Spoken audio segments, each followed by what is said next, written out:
นอกรอบกินกันที่มัดจำครับแดงได้ขวานน้ำเงินได้ป้อมครับมาดูคู่นี้ครับแต่ยากใจดีไม่หลุดใจกว่าครับไม่หลุดไม่ใจต้นครับสอบุญรังใจครับโอ้ยขวาไปขวาอินทรีย์การครับเอาเพื่อน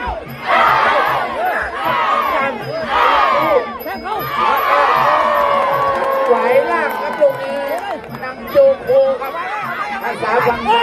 เก่งแล้วนักตบกวาดเอาอินทรีย์ไปไม่ที่สีดำโอ้ยโอ้ย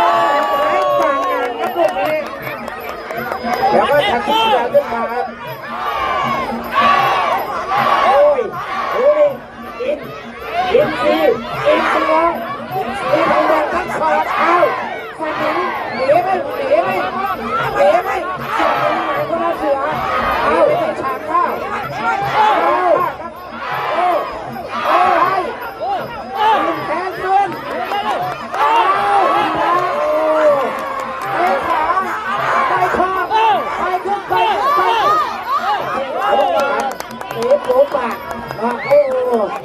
เอาบอกว่าเตะโป๊ะปากถึงจันปากเลยเอาเตะปากแล้วเลยแล้ว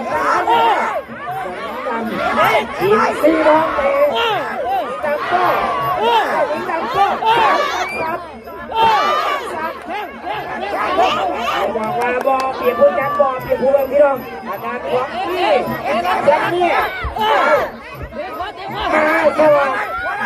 ดีคนตัวนี้นะครับนี่ตัวที่หัวปูหัวปูอินดังอินสีน้องเองผู้ใหญ่ๆผู้เอกผู้ขับผู้รองก็ได้มามันต้องแบบนี้เอาจ่อยางเตะบอลไม่ขาดเลยทั้งหมดเตะเอาขาดเลยทั้งหมดเตะจีน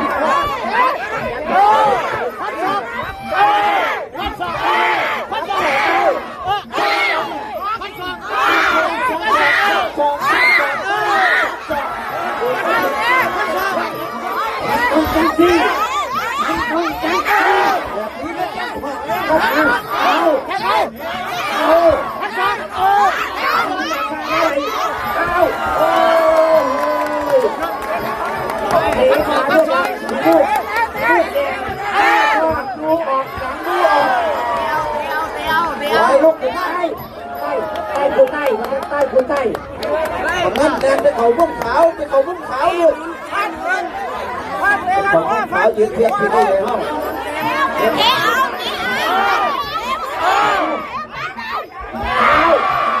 พอสั่งมาเติมสุดยอดนะครับขนาดโอ้ยจับเสียไปครับนี่แหละไอเลี้ยงเลี้ยงหัวแบบเสียงผู้พันเมืองที่บ้านจอมบุญจะรับครับผู้เก่าผ่านไปผู้ใหม่ยากน้ำฟังแดงได้บาทนี้